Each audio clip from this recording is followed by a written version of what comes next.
C'est parti, bonjour à toutes, bonjour à tous, c'est grand plaisir à vous retrouver cette année encore pour cette 11e édition. Je salue Augustin de Romanet et ce qu'il a dit à la fois de la collaboration avec les équipes de la Tribune et le grand succès de ce Paris Air Forum qui doit beaucoup à Michel Cabirol qui est à mes côtés, à Fabrice Gizinski qui a beaucoup travaillé aussi sur ce forum et à Léo Barnier avec qui nous avons travaillé et toutes les équipes de la Tribune. Donc merci à eux. On a le grand plaisir de recevoir Patrice Caine, le président directeur général de Thales, et on a évidemment le choix cette année de commencer plutôt par les questions militaires. Le débat que nous avons proposé, c'est la guerre de demain sera tech, comment concilier science, efficacité et éthique. Alors on commence par la guerre parce que qui veut la paix prépare la guerre et le contexte du moment effectivement fait que peut-être on reviendra très largement sur les sujets civils et de la paix dans le cours de la journée, mais ça nous paraissait avec Michel Cabirol souhaitable effectivement d'aborder ces questions. Alors on avait pensé aussi un débat assez original avec le président François Hollande qui avait accepté de débattre avec un industriel, avec Patrice Caine, je crois que vous connaissez d'ailleurs assez bien, et les circonstances du moment sur lesquelles je ne vais pas revenir ce matin ont fait que le président Hollande a préféré exercer une forme de devoir de réserve. Mais on le salue quand même et peut-être viendra-t-il une autre fois. Alors, Patrice Caine, moi je pense que ce n'est pas la peine de vous présenter, mais vous présidez un groupe qui est très important à la fois dans le civil et dans le militaire. Vous avez accordé à la Tribune, dans la Tribune dimanche, dans le supplément, un très grand entretien où vous nous parlez des enjeux de l'intelligence artificielle et du quantique et vous expliquez que le monde va changer d'échelle. On va en parler peut-être pour commencer avec Michel Cabirol. Exactement. On va commencer sur l'intelligence artificielle, donc on parlera du quantique un peu vers la fin. Alors la question que je voulais vous poser, Monsieur Caine, c'était est-ce que l'intelligence artificielle est-elle déjà indispensable sur les champs de bataille, dans les armées? Est-ce qu'elle est finalement, elle va permettre de garder la supériorité opérationnelle sur les champs de bataille? Bonjour à toutes, bonjour à tous, et merci de m'avoir invité ce matin pour ce débat et cet échange. L'intelligence artificielle est finalement un espèce d'aboutissement d'un certain nombre d'évolutions technologiques. Peut-être qu'on ne les a pas vues venir les unes après les autres, mais c'est vrai que c'est devenu, je dirais, à la fois possible et une évidence, avec une électronique qui est devenue en fait tout numérique aujourd'hui, puisqu'effectivement, à la base de l'IA, en tout cas l'IA par les données, il y a la génération de données et donc effectivement la numérisation des capteurs. Et cette évolution de l'électronique, effectivement, a rendu possible l'émergence de données, puis du traitement par algorithmie, le big data, et puis l'intelligence artificielle. Donc effectivement, je dirais que c'est déjà arrivé, c'est en train d'arriver, voilà, on y est, si je puis dire, hein, on y est. Quelques exemples, effectivement, pour illustrer cela. Dans un pod de désignation, effectivement, pour le standard Rafale F 4.3, pour les spécialistes, voilà, le pod sera doté de capacités d'IA, qui permettra d'accélérer finalement avec de la reconnaissance d'image des cibles d'intérêt. Aujourd'hui, effectivement, le fameux déluge des données est tel que l'analyse en vol en temps réel est quasi impossible pour le cerveau humain. Et avoir finalement une intelligence, j'aime bien dire assistée plutôt qu'artificielle, une intelligence assistée pour aider le pilote à conduire sa mission de manière plus efficace, plus vite, réduire le cycle OODA pour les spécialistes, est devenu tout à fait accessible et en tout cas augmenté avec les capacités d'intelligence artificielle. Ça, c'est une première forme d'IA, effectivement, qu'on applique dans les capteurs pour les rendre plus efficaces, plus performants, etc. Je pourrais prendre d'autres exemples dans les radars, par exemple, aussi, où on améliore le traitement des éco-radars pour les rendre plus efficaces et plus efficients. On applique aussi de l'IA, on commence à appliquer l'IA dans les systèmes d'aide à la décision. Alors, dans la défense, le jargon, on parle de C2, de C4I, de C4ISR, etc. Enfin bref, pour le grand public, tout ça, c'est des systèmes d'aide à la décision, ni plus ni moins. Et effectivement, on voit bien que là aussi, c'est des systèmes qui, pour le coup, utilisent beaucoup de données. Ce n'est pas qu'ils en génèrent, mais ils utilisent beaucoup de données. Et on peut augmenter leur performance, c'est-à-dire finalement enrichir la prise de décision, je ne sais pas moi, d'un opérateur qui va gérer une mission aérienne depuis le sol, à Lyon-Montverdun par exemple, avec effectivement un choix encore plus riche, encore plus fouillé, encore plus travaillé grâce à l'intelligence artificielle. Clausewitz a dit c'est le brouillard de la guerre qu'il faut arriver à dissiper. Celui qui sait le mieux dissiper ce brouillard souvent l'emporte. Dans la guerre moderne, dans la guerre qui sera tech, qui est déjà tech, dont vous nous parlez, est-ce que ces nouveaux systèmes de commandement, d'analyse, de renseignement s'intègrent entre eux? Est-ce qu'on a aujourd'hui finalement une vision d'une intelligence artificielle? Alors, on ne va pas être jusqu'à Terminator, heureusement, mais on sait que Hollywood parfois rejoint la science et prédit un peu le futur. Donc sans aller aussi loin, est-ce qu'on va vers effectivement une forme d'alliance entre la machine et l'humain pour avoir une vision beaucoup plus globale, pour dissiper ce brouillard? Alors, il y a peut-être plusieurs questions ou plusieurs aspects dans votre question.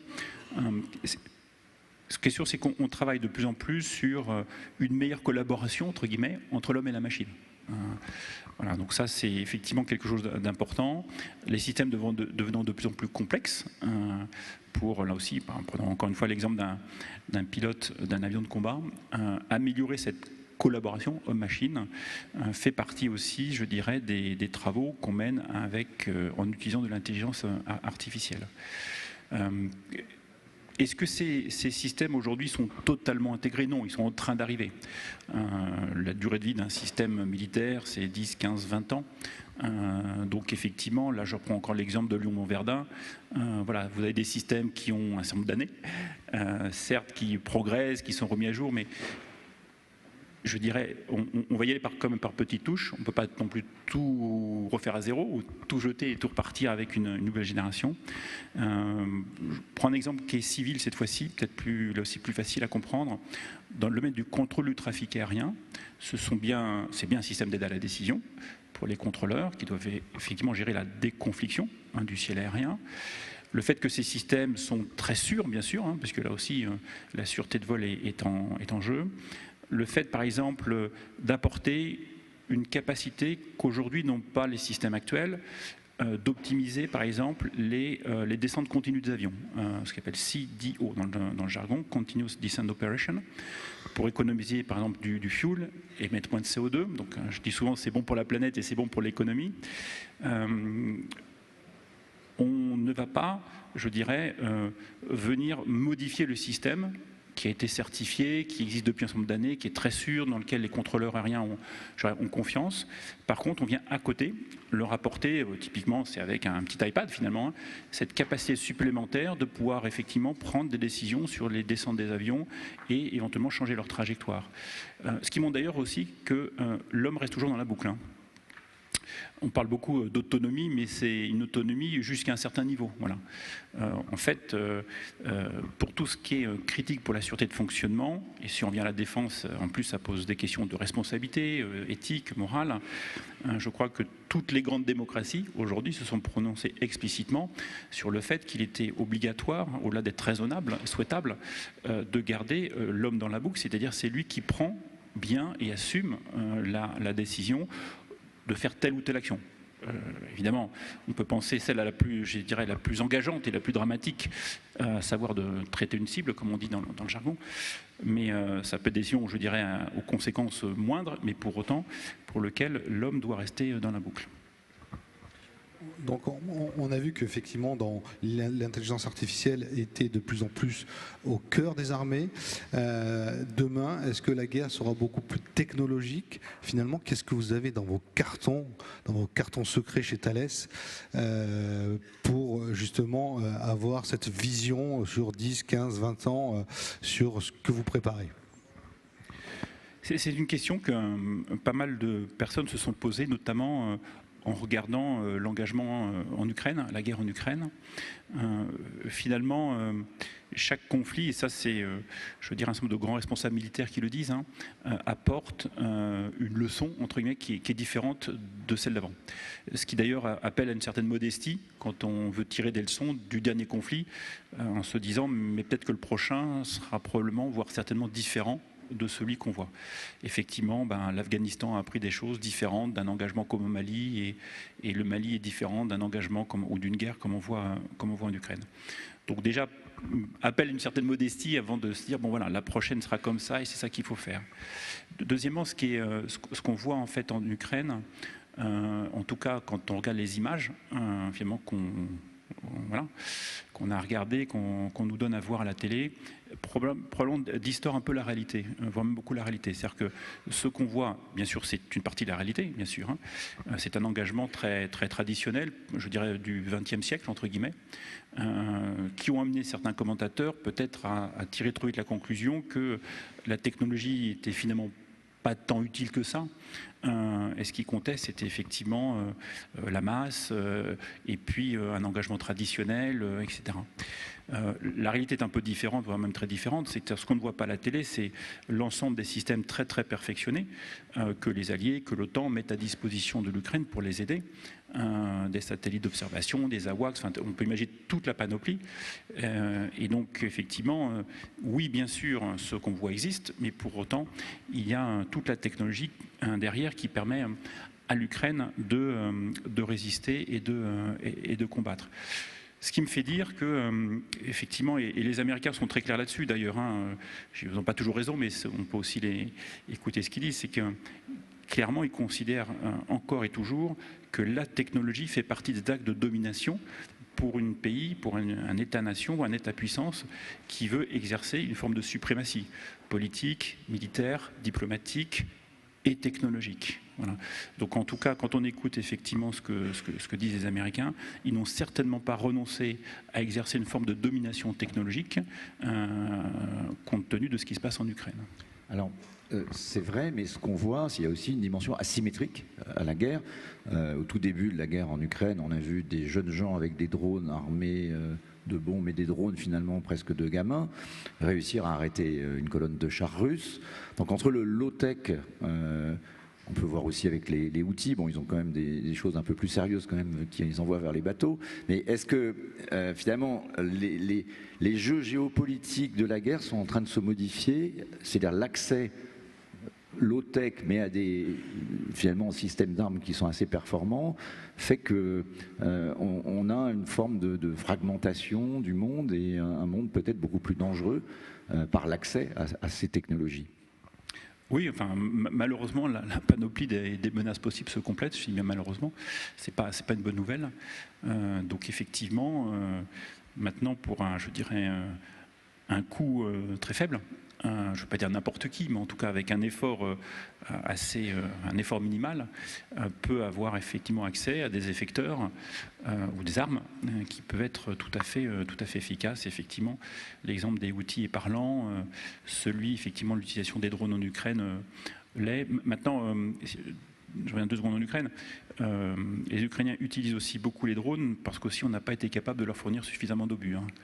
Je ne dis pas qu'ils n'auraient pas utilisé de drones si on leur avait fourni suffisamment d'obus, mais c'est aussi une forme de substitution, si je puis dire, à un manque criant, je dirais, de munitions traditionnelles.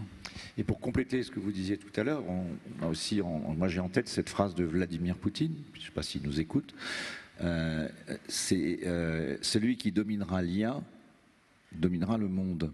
Donc qu'est-ce qu'il y a aujourd'hui dans cette guerre technologique entre, vous avez cité les États-Unis, mais c'est une guerre avec 2 mondes finalement, le monde occidental, même si on ne sait pas très bien comment il va évoluer dans les mois qui viennent, le monde, la Russie, le monde, la Chine, voire même le Sud global, tout ça est en train de bouger. Donc cette question de la domination technologique, est-ce que c'est quelque chose qui est finalement pas du tout assuré qu'on puisse l'avoir à long terme? On peut peut-être imaginer un nouvel équilibre de la terreur par l'intelligence artificielle, ce qui amène à la question éthique que vous avez abordée. C'est-à-dire, est-ce que ces règles éthiques que les démocraties se sont fixées sur l'IA vont perdurer? Là aussi, il y a plusieurs questions, Philippe, dans votre commentaire, dans votre question. D'abord, la domination technologique, elle ne passera pas que par l'IA. L'IA, on en parle beaucoup parce que c'est un peu je ne veux pas dire le nouveau truc à la mode, mais en tout cas qui a frappé les esprits, notamment avec l'IA générative, finalement, qui donne accès, entre guillemets, au grand public à l'intelligence artificielle qui avant en fait soit le voyait pas parce qu'elle était déjà en œuvre dans, je sais pas moi, par exemple les sites internet qui vous faisaient des recommandations parce que vous aviez surfé sur 2-3 trucs et comme par hasard vous aviez été voir une image de barbecue et on vous proposait une pelle à tarte. Bon, ça les gens sont, voilà. Là effectivement on a mis à disposition de tout le monde de 7 à 77 ans effectivement des outils qui frappent le grand public, voilà, l'IA générative. Donc c'est vrai qu'on en parle beaucoup, mais quand on regarde ou si on dézoome un tout petit peu, la domination technologique, en tout cas les champs technologiques qui vont continuer à bouleverser la donne, je ne sais pas si je mettrais l'IA en numéro 1 dans la durée. Voilà.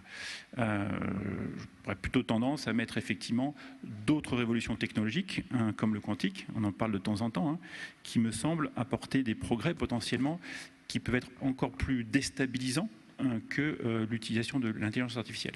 Bon, après, ce n'est pas une compétition de l'une par rapport à l'autre, mais en tout cas, je crois qu'il ne faut pas focaliser là-dessus. Sur les questions éthiques, elles se posent d'ailleurs pour plein de technologies, dès lors que certaines utilisations peuvent être contestables ou clivantes. Pour prendre un autre exemple, de temps en temps, on fait face à des questionnements sur l'utilisation de la biométrie, par exemple. Ce n'est pas tout à fait le champ militaire, mais ça peut être le champ de la sécurité.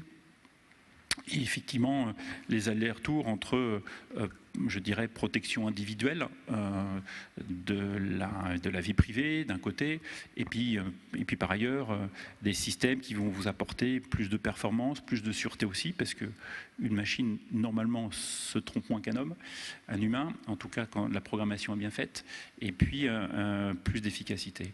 Donc ces débats, on les voit sur un certain nombre d'avancées technologiques. C'est vrai que c'est un peu à la fin des fins la responsabilité des politiques, c'est pas pour me défausser, mais que d'arbitrer dans ce débat. C'est tout à fait la réponse qu'on attendait, mais est-ce que simplement on peut avoir une forme d'irresponsabilité à un moment donné qui viendrait modifier cet équilibre? Pour l'instant, il y a consensus, est-ce que ça va durer? Alors c'est difficile à dire. Je pense que, enfin, je souhaite, en tout cas, que les pays démocratiques dans lesquels nous vivons effectivement conservent cet équilibre. Maintenant, il est fragile, notamment parce que nous voyons bien que certains États-puissances ne jouent pas avec les mêmes règles du jeu que les autres pays ou que le monde libre, le monde occidental, on va dire ça comme ça. Et effectivement, est-ce que cet équilibre est tenable à terme? Je n'en sais absolument rien. Alors on parle beaucoup évidemment des atouts de l'IA, mais est-ce que finalement l'IA n'a pas des vulnérabilités, n'a pas des limites? Évidemment, je pense aux cyberattaques contre l'intelligence artificielle, mais aussi on peut évidemment tromper l'IA en changeant la forme d'un char, par exemple. Comment fait-on justement pour limiter ces vulnérabilités? Alors l'IA et cyber, enfin, c'est très intéressant parce que c'est vrai que moi je vois une résonance claire entre ces deux mots et ces deux types de... Alors la cyber, c'est pas une technologie, mais en tout cas ces deux champs. Peut-être trois choses. L'IA est malheureusement utilisée par les attaquants pour être plus efficace. C'est comme ça. Voilà. Deuxièmement, l'IA est utilisée par ceux qui se défendent pour être plus efficaces dans leur défense. Et tant mieux.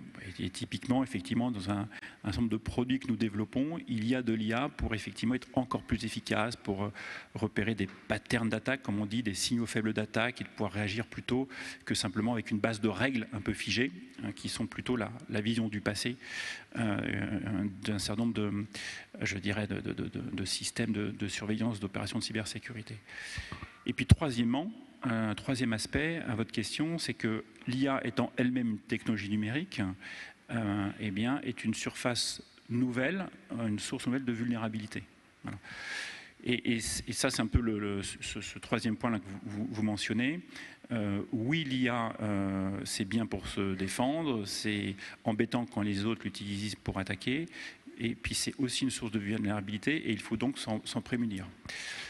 Donc effectivement, nous, qu'est-ce qu'on a, sur quoi on travaille, juste pour illustrer. Nous entraînons à attaquer des systèmes à base d'intelligence artificielle, notamment d'IA générative. On a réussi à hacker ChatGPT. Bon, c'est pas non plus un exploit formidable, mais c'est pas donné à tout le monde. Voilà. Et pourquoi on l'a fait? C'est pas juste pour s'amuser, hein, c'est pour effectivement, d'abord démontrer qu'il y a bien des vulnérabilités, qu'on y arrive, vraiment. Et deuxièmement, c'est parce que vous avez compris et vous êtes arrivé à, je dirais, passer à travers toutes les barrières de protection de ChatGPT que le coup d'après, vous êtes mieux préparé à réfléchir comment se prémunir de cette vulnérabilité. L'autre chose qui a été faite plus récemment, et qui est un peu plus troublant, c'est quand vous prenez, je reprends l'IA générative, donc basée sur ces fameux Large Language Models. Ils sont entraînés avec des données, d'accord, pour finalement paramétrer le réseau de neurones. Une fois que vous l'avez entraîné, les données ne sont plus présentes dans le LMM. Elles ont été injectées, si je puis dire, vous avez pondéré votre réseau de neurones et puis les données sont, je veux dire, ressortent, elles ne restent pas, elles ne sont pas résidentes dans le LMM. Pour autant, elles ont laissé une forme de trace dans la pondération du modèle. Et on était capable effectivement de comprendre, en prenant juste le LMM lui-même, une fois qu'il a été entraîné, qu'il a appris, à comprendre la nature des données qui a été utilisée pour l'entraîner. Une forme d'inférence. Au-dessus, quoi. Comme si on était remonté en arrière. Donc on n'a pas retrouvé les données d'entraînement, d'accord, mais on a compris comment les données d'entraînement avaient entraîné le LMM. Et du coup, ça nous a permis de tromper ce même LMM, effectivement, ayant compris la nature des données d'entraînement. Du coup, on a pu... Alors, le cas d'application, pour le rendre encore plus concret, c'est de la reconnaissance d'images. Voilà. Vous entraînez un modèle en mettant plein d'images qui sont labellisées. Donc vous dites sur cette image, je vois une voiture, là je vois une moto, là je vois une bicyclette, je vois une trottinette. Voilà. Vous lui envoyez plein de trucs qui sont labellisés. Il va comprendre à la fin des fins comment reconnaître une voiture, une moto, une bicyclette, une trottinette. Et quand vous avez compris effectivement comment vous avez entraîné votre LM en regardant la pondération des réseaux de neurones, vous allez pouvoir prendre une image par exemple de voiture, changer un pixel, et le LMM, lui, va vous dire, vous envoyez l'image, non, ah bah tiens, c'est une bicyclette. Donc vous êtes passé à travers, si je puis dire, les barrières d'apprentissage du LMM, donc vous l'avez trompé. Voilà. Donc ça, je prends un exemple qui est trivial, mais enfin, imaginez sur un système effectivement militaire qui est entraîné pour repérer effectivement là pour le coup des cibles d'intérêt. Et si effectivement l'ennemi a compris comment vous avez entraîné votre intelligence artificielle, eh bien son image de char ne sera plus reconnue comme un char mais comme une voiture, et donc l'opérateur ne verra pas ou l'intelligence artificielle ne pourra pas dire à l'opérateur, tiens, là il y a une cible d'intérêt, il dira il y a une voiture donc circuler. De nouvelles technologies de camouflage d'une certaine façon pour une guerre. C'est bien une source de vulnérabilité, voilà. Et du coup, il faut travailler dessus pour se dire, si c'est vulnérable comme ça, comment sont prémunis, quel type de données effectivement on va utiliser pour entraîner ces modèles pour qu'ils restent efficaces et qu'ils ne puissent pas se faire leurrer a posteriori. Est-ce que les attaques avec cyber, avec de l'IA, c'est l'apanage des États ou ça se démocratise, si je puis me permettre? C'est un peu des deux parce que d'abord, l'intelligence artificielle, c'est pas si compliqué que ça, si je puis dire. C'est comme quelque chose d'accessible, voilà, je dirais, non pas à tout le monde, mais c'est pas besoin d'être prix Nobel, on va dire ça comme ça. En tout cas, pas à Philippe et moi. Mais si, on va vous faire un petit cours. Voilà, donc c'est pas quelque chose qui est inaccessible, si je puis dire, où les barrières à l'entrée sont pas gigantesques. Donc oui, effectivement, c'est tout à fait utilisable par des groupes de hackers qui ne sont pas forcément liés à des États et qui viennent plutôt sur le champ, je dirais, du piratage, du ransomware, traditionnel, malheureusement traditionnel, effectivement, et pas uniquement des attaques dites étatiques ou supposées étatiques. Peut-être vous relancer, parce que c'est difficile de ne pas vous poser la question, tout le monde se la pose, sur les dangers avec les Jeux Olympiques qui arrivent. La France va connaître une période un peu compliquée, à la fois des élections nationales et les Jeux Olympiques juste derrière. On sait qu'il y a des menaces, elles sont connues, elles ont été à peu près identifiées, cyber notamment, mais potentiellement terroristes. Comment est-ce que vos systèmes peuvent éventuellement permettre de détecter, d'identifier, de riposter ou d'empêcher des éventuels attentats ou attaques cyber? La question, elle est vaste, celle-là, Philippe. Bon, on a encore 19 minutes, mais on va prendre 15 minutes pour le quantique, donc vous en avez 3. Là. Bon, très bien, donc j'aurais bien appelé Gérald Darmanin pour répondre à votre question. Qu'est-ce qu'on peut dire? Bon, les JO, bien sûr, est un événement mondial et forcément va malheureusement attirer là aussi l'envie de ceux qui veulent se faire de la publicité, entre guillemets, dans ce type d'événement. Si vous discutez avec le ministère de l'Intérieur ou le ministre lui-même, d'abord la menace, évidemment, elle est multiforme. Elle va, je dirais, de la menace humaine jusqu'à la menace technologique de type attaque informatique. Voilà, donc sur ces domaines-là, pour rester sur un champ que je maîtrise mieux, tout ce qui est attaque informatique, je dirais, quand vous regardez ce qui s'est passé aux derniers Jeux Olympiques, c'est des centaines de milliers ou de millions d'attaques par jour. Voilà. Le cas précédent a montré que pour autant les JO se sont déroulés dans de bonnes conditions, que personne n'a su changer les panneaux d'affichage ou faire de la propagande pour tel ou tel mouvement terroriste. Maintenant, voilà, c'est une nouvelle épreuve à passer. Alors, on ne s'occupe pas de la cybersécurité des JO, donc je ne peux pas vous en dire plus. Mais effectivement, ça fait partie des N, mais je dis bien des N types de menaces qui planent sur ce genre de grands événements. Allez, un peu de quantique avec Michel, qui est un spécialiste. Alors, avant d'ouvrir le débat avec la salle, on va effectivement ouvrir une petite page quantique. Vous nous avez dit dans la tribune récemment, dans une belle interview, que cette technologie allait être révolutionnaire et elle allait changer le monde d'échelle. Est-ce que vous pouvez être un peu plus explicite ? Ce qui est pas évident à faire comprendre avec le quantique, quand on essaie de vulgariser ça, c'est que... Il faut peut-être le définir, parce qu'il y a plusieurs champs, peut-être. Alors, si j'essaie de le définir en une phrase, c'est la science de l'infiniment petit. Voilà, si je le définis en une phrase, c'est la science de l'infiniment petit. C'est particulièrement déstabilisant, entre guillemets, ou contre-intuitif, parce que les propriétés qu'on observe, je dirais, quand on regarde les particules à l'échelle individuelle, sont presque opposées de ce qu'on apprend depuis tout petit à l'échelle macroscopique, à notre échelle à nous. Voilà. Donc effectivement, pendant toutes vos études, votre éducation, on vous apprend un certain nombre de choses. Et puis, quand on passe à l'échelle de l'infiniment petit, on voit des phénomènes qui sont totalement contre-intuitifs ou opposés à ça. Bon. Deuxièmement, quand on parle du quantique, en fait, c'est un nombre de propriétés quantiques, c'est pas qu'une seule, qui sont ce qu'on appelle les bizarreries quantiques. Voilà. On peut en citer une, la dualité onde-particule. Vous êtes à la fois une onde et une particule. Bon, c'est bizarre, c'est quand même pas intuitif. Soit vous êtes une particule de matière, alors on voit ce que c'est, ça. Une onde, déjà, on voit même. Alors vous êtes à la fois les deux, c'est un peu compliqué. C'est la parabole du chat, notamment. C'est encore autre chose, Philippe. Mais l'intrication des particules, c'est une autre bizarrerie aussi de la mécanique quantique qui est assez déstabilisante. Le fait qu'effectivement, deux particules restent entre guillemets connectées alors même qu'elles ne sont plus ensemble, quelque part, je dirais, ça peut paraître contradictoire à le fait qu'on vous dit que la vitesse limite est celle de la lumière et donc une information ne peut pas, je dirais, circuler plus vite que la lumière. Mais pour autant, si ces deux particules restent éloignées et deviennent éloignées de très très très grande distance, elles vont rester connectées et quelque part peuvent échanger une forme d'information plus vite que la lumière. Autre bizarrerie, la mécanique quantique. À quoi ça va servir, pardon.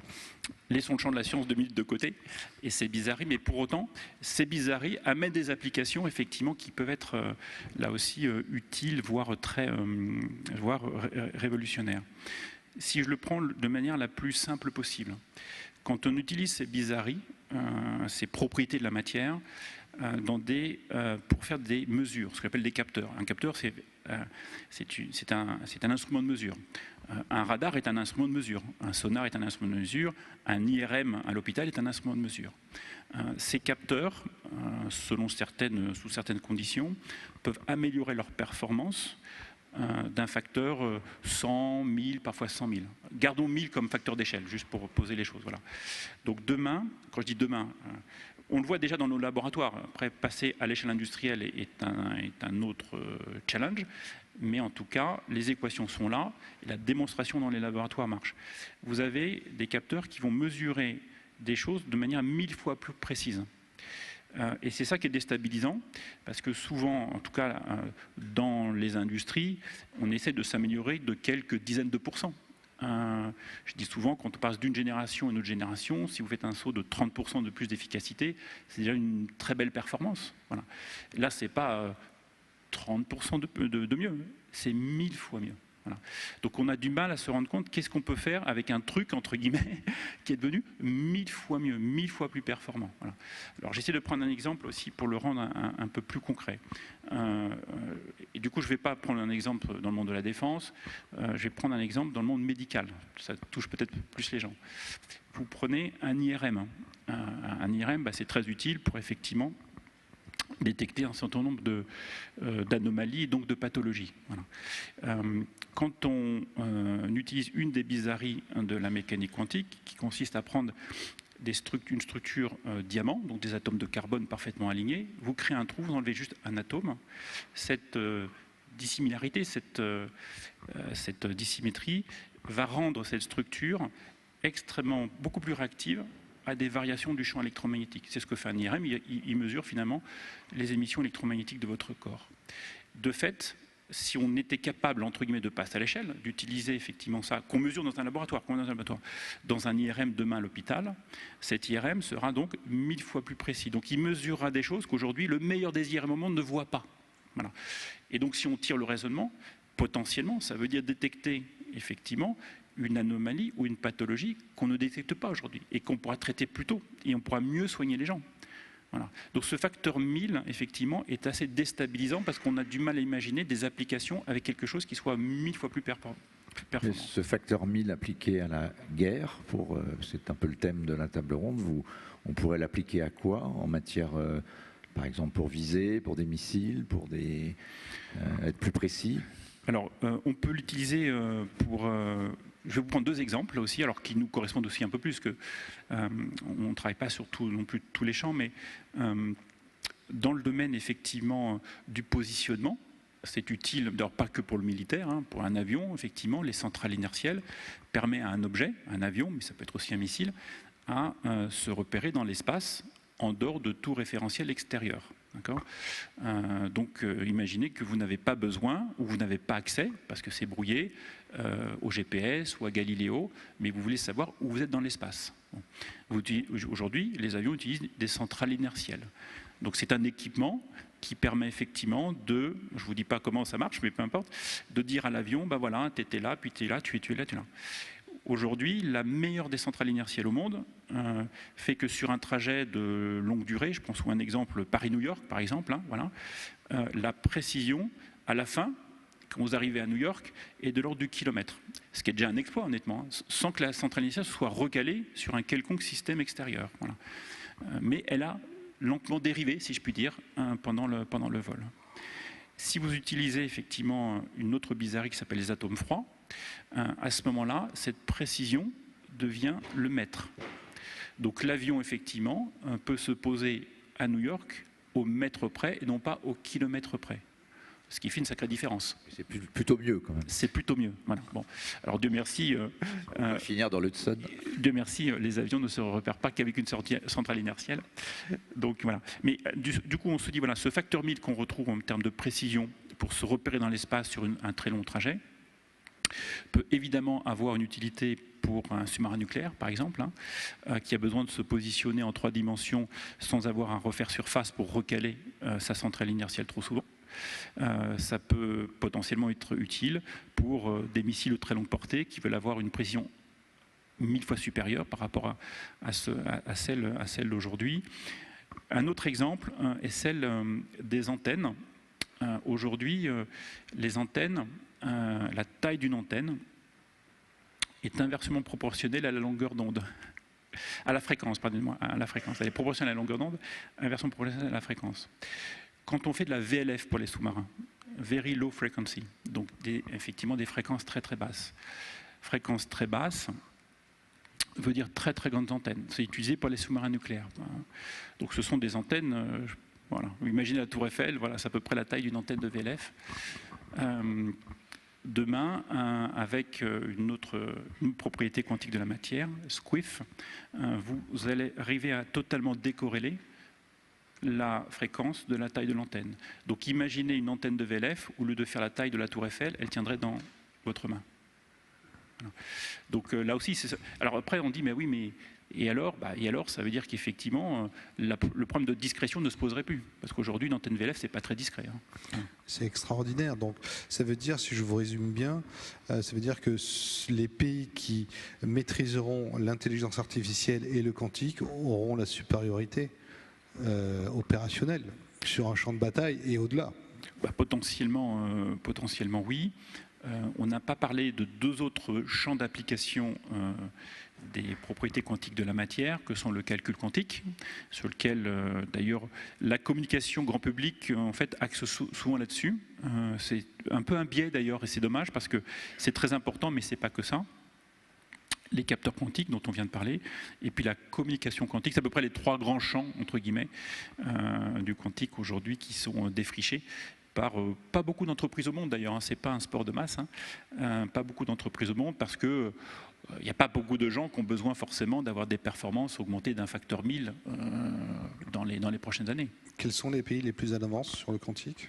Les États-Unis, bien sûr, comme souvent, compte tenu de la profondeur du champ de jeu qu'ont leurs entreprises et puis les financements publics. Il n'y a pas de miracle.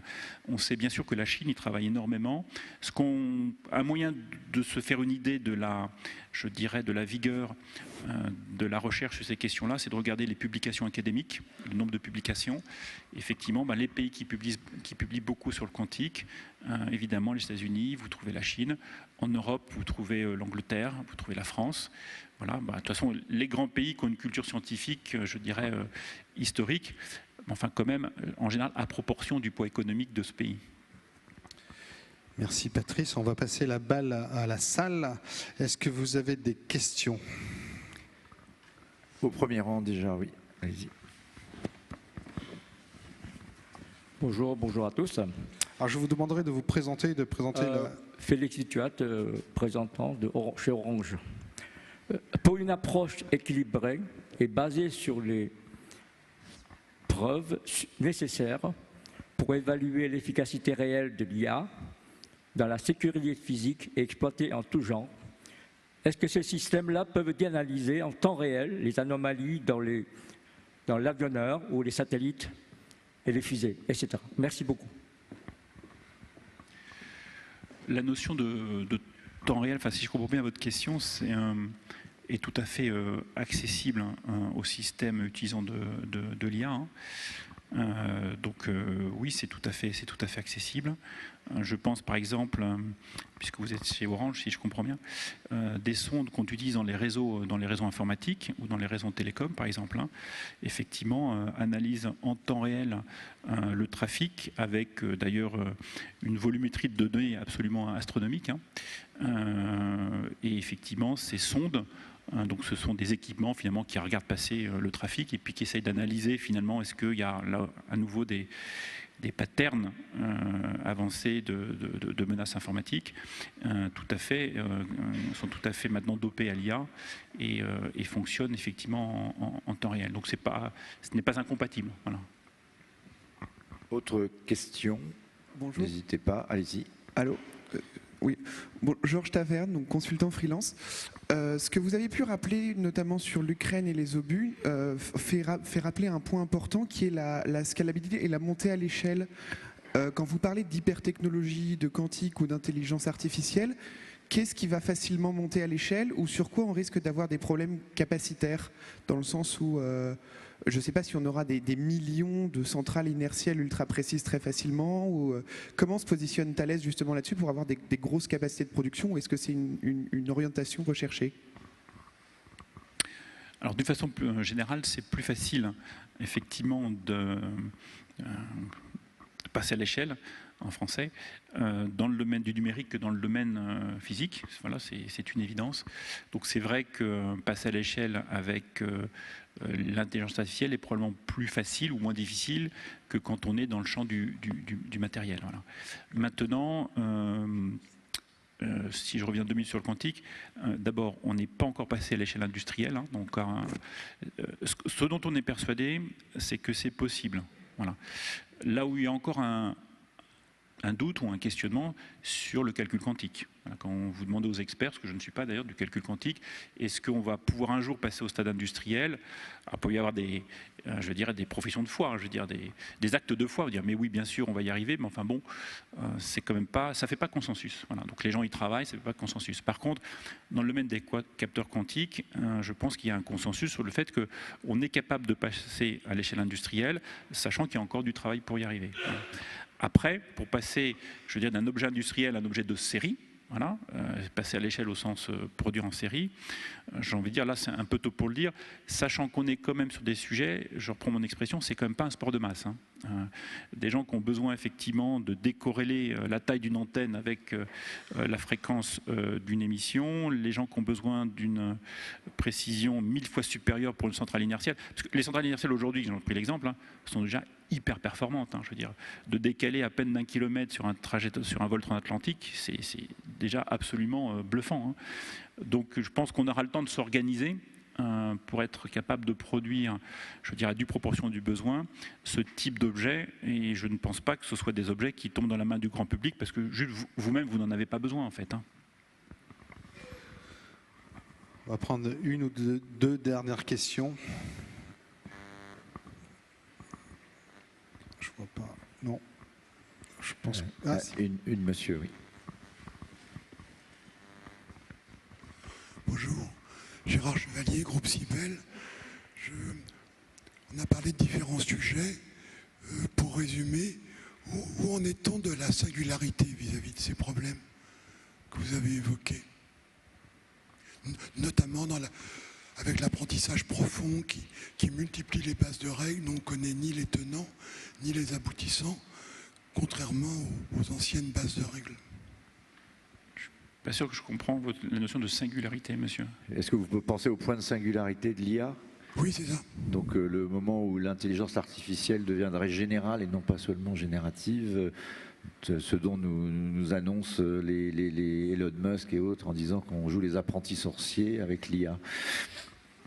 Bah, je pense que le sujet immédiat, c'est plutôt les questions d'éthique qu'on a essayé de toucher du doigt, qui se posent dès maintenant, bien plus que le point de singularité.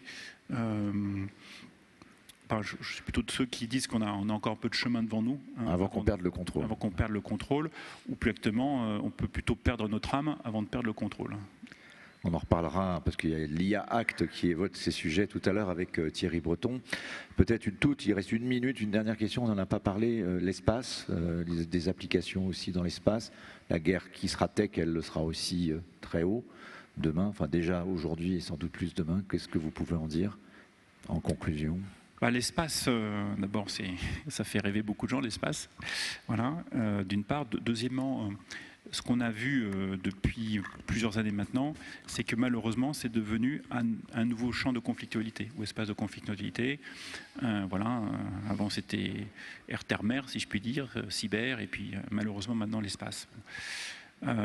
Souhaitons qu'effectivement, là aussi, la raison l'emporte et que, sans jeu de mots, hein, cet espace reste effectivement un espace de liberté où on puisse exercer, je dirais, le champ de mission de recherche qui était, je dirais, depuis maintenant des dizaines d'années, était quand même le point numéro 1 ou l'aspect numéro 1 du spatial. Donc effectivement cette évolution, bon, est peut-être celle à l'image de notre société, mais effectivement n'est pas forcément très positive. Donc on va continuer de travailler sur des belles missions comme aller sur Mars, hein, puisqu'on Thales est maître d'œuvre du programme ExoMars par exemple, hein, travailler pour le retour de l'homme sur la Lune, mieux comprendre les origines de l'univers avec des télescopes fantastiques qu'on envoie dans l'espace, hein, mieux comprendre l'impact de nos activités humaines sur la Terre avec des programmes comme Copernicus, qui ont été lancés depuis des années, mais en fait c'est une somme de satellites différents en fait, hein, par l'Union européenne, et ça fera quand même un peu plus rêver qu'effectivement les menaces spatiales, même sans les nier, qui ne sont pas celles qui sont les plus réjouissantes. Ce serait mieux de transférer la paix dans l'espace que la guerre. Ben, ça sera le mot de la fin. Merci beaucoup, Patrick Merci à vous. Ken. Merci d'être venu. Et donc on peut l'applaudir absolument. Moi J'ai presque tout compris, donc c'est que ça devait aller.